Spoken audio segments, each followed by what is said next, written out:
حضور اکرم خاتم النبیین صلی اللہ علیہ وآلہ وسلم سے 1000 سال پیشتر یمن کا بادشاہ طبع خمیری تھا۔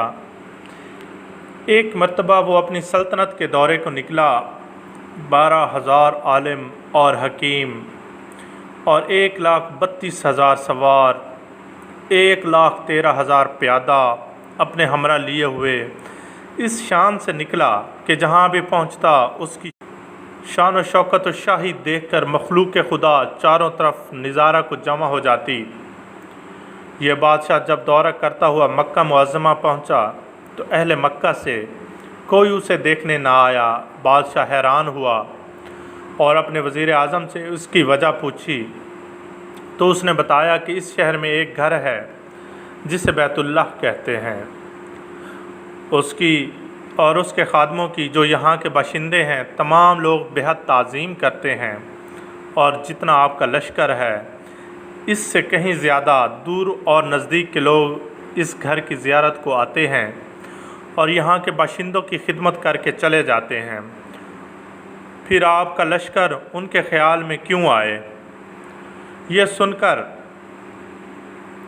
بادشاہ کو غصہ آیا اور قسم کھا کر کہنے لگا کہ میں اس گھر کو کھدوا دوں گا اور یہاں کے باشندوں کو قتل کروا دوں گا۔ یہ کہنا تھا کہ بادشاہ کے ناک، منہ اور آنکھوں سے خون بہنا شروع ہو گیا اور ایسا بدبودار مادہ بہنے لگا کہ اس کے پاس بیٹھنے کی بھی طاقت نہ رہی۔ اس کے مرض کا علاج کیا گیا مگر افاقہ نہ ہوا۔ شام کے وقت علماء میں سے ایک عالم ربانی تشریف لائے اور نبض دیکھ کر فرمایا، مرض آسمانی ہے اور علاج زمین کا ہو رہا ہے۔ اے بادشاہ، آپ نے اگر کوئی بری نیت کی ہو تو فوراً اس سے توبہ کریں۔ بادشاہ نے دل ہی دل میں بیت اللہ شریف اور خدام کعبہ کے متعلق اپنے ارادے سے توبہ کی۔ توبہ کرتے ہی اس کا وہ خون اور مادہ بہنا بند ہو گیا، اور پھر صحت کی خوشی میں اس نے بیت اللہ شریف کو ریشمی غلاف چڑھایا اور شہر کے ہر باشندے کو 7 اشرفی اور 7 ریشمی جوڑے نظر کیے۔ پھر یہاں سے چل کر مدینہ منورہ پہنچا تو ہمراہی علماء نے جو کتب سماویہ کے عالم تھے وہاں کی مٹی کو سونگھا اور کنکریوں کو دیکھا، اور نبی آخر الزمان صلی اللہ علیہ وآلہ وسلم کی ہجرت گاہ کی جو علامتیں انہوں نے پڑھی تھیں ان کے مطابق اس سرزمین کو پایا تو باہم عہد کر لیا کہ ہم یہاں ہی مر جائیں گے مگر اس سرزمین کو نہ چھوڑیں گے۔ اگر ہماری قسمت نے یاوری کی تو کبھی نہ کبھی جب نبی آخر الزمان صلی اللہ علیہ وسلم تشریف لائیں گے ہمیں بھی زیارت کا شرف حاصل ہو جائے گا، ورنہ ہماری قبروں پر تو ضرور کبھی نہ کبھی ان کی جوتیوں کی مقدس خاک اڑ کر پہنچے گی جو ہماری نجات کے لیے کافی ہے۔ یہ سن کر بادشاہ نے ان عالموں کے واسطے 400 مکان بنوائے، اور اس بڑے عالم ربانی کے مکان کے پاس حضور اکرم صلی اللہ علیہ وآلہ وسلم کی خاطر 1-2 منزلہ عمدہ مکان تعمیر کروایا، اور وصیت کر دی کہ جب آپ صلی اللہ علیہ وآلہ وسلم تشریف لائیں تو یہ مکان آپ کی آرام گاہ ہو، اور ان 400 علماء کو کافی مالی امداد بھی کی، اور کہا کہ تم ہمیشہ یہیں رہو۔ اور پھر اس بڑے عالم ربانی کو ایک خط لکھ دیا اور کہا کہ میرا یہ خط اس نبی آخر الزمان صلی اللہ علیہ وآلہ وسلم کی خدمت اقدس میں پیش کر دینا، اور اگر زندگی بھر تمہیں حضور صلی اللہ علیہ وآلہ وسلم کی زیارت کا موقع نہ ملے تو اپنی اولاد کو وصیت کر دینا کہ نسلاً بعد نسلاً میرا یہ خط محفوظ رکھیں، حتیٰ کہ سرکار دو عالم صلی اللہ علیہ وآلہ وسلم کی خدمت میں پیش کیا جائے۔ یہ کہہ کر بادشاہ وہاں سے چل دیا۔ وہ خط نبی کریم صلی اللہ علیہ وآلہ وسلم کی خدمت اقدس میں 1000 سال بعد پیش ہوا۔ کیسے ہوا اور خط میں کیا لکھا تھا سنیے، اور عظمت حضور صلی اللہ علیہ وآلہ وسلم کی شان دیکھیے۔ کم ترین مخلوق طبع اول خمیری کی طرف سے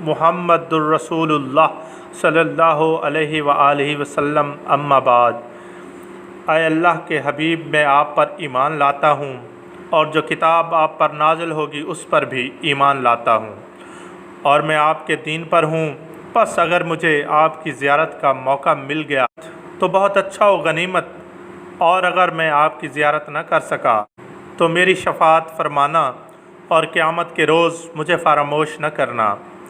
میں آپ کی پہلی امت میں سے ہوں اور آپ کے ساتھ آپ کی آمد سے پہلے ہی بیعت کرتا ہوں۔ میں گواہی دیتا ہوں کہ اللہ ایک ہے اور آپ اس کے سچے رسول ہیں۔ شاہ یمن کا یہ خط نسلاً بعد نسلاً ان 400 علماء کے اندر حرز جان کی حیثیت سے محفوظ چلا آیا، یہاں تک کہ 1000 سال کا عرصہ گزر گیا۔ ان علماء کی اولاد اس کثرت سے بڑھی کہ مدینہ کی آبادی میں کئی گنا اضافہ ہو گیا، اور یہ خط دست بدست ماں وصیت کے اس بڑے عالم ربانی کی اولاد میں سے حضرت ابو ایوب انصاری رضی اللہ تعالی عنہ کے پاس پہنچا۔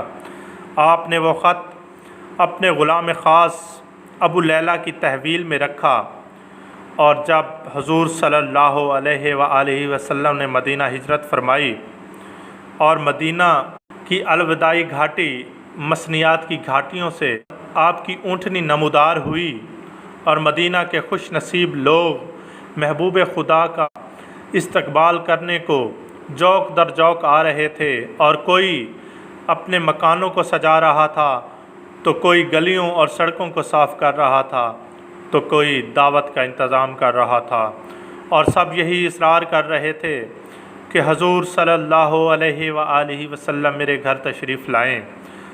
حضور صلی اللہ علیہ وآلہ وسلم نے فرمایا کہ میری اونٹنی کی نکیل چھوڑ دو، جس گھر میں یہ ٹھہرے گی اور بیٹھ جائے گی وہی میری قیام گاہ ہوگی۔ چنانچہ جو 2 منزلہ مکان شاہ یمن طبہ خمیری نے حضور صلی اللہ علیہ وآلہ وسلم کی خاطر بنوایا تھا، وہ اس وقت حضرت ابو ایوب انصاری رضی اللہ تعالی عنہ کی تحویل میں تھا۔ اس میں حضور صلی اللہ علیہ وآلہ وسلم کی اونٹنی جا کر ٹھہر گئی۔ لوگوں نے ابو لیلہ کو بھیجا کہ جاؤ حضور صلی اللہ علیہ وآلہ وسلم کو شاہ یمن طبہ خمیری کا خط دے آؤ۔ جب ابو لیلہ حاضر ہوا تو حضور صلی اللہ علیہ وآلہ وسلم نے اسے دیکھتے ہی فرمایا، تو ابو لیلہ ہے؟ یہ سن کر ابو لیلہ حیران ہو گیا۔ حضور صلی اللہ علیہ وآلہ وسلم نے فرمایا، میں محمد الرسول اللہ ہوں۔ شاہ یمن کا جو خط تمہارے پاس ہے لاؤ، وہ مجھے دو۔ چنانچہ ابو لیلہ نے وہ خط دیا۔ حضور صلی اللہ علیہ وآلہ وسلم نے پڑھ کر فرمایا، صالح بھائی، طبہ کو آفرین و شاباش ہے۔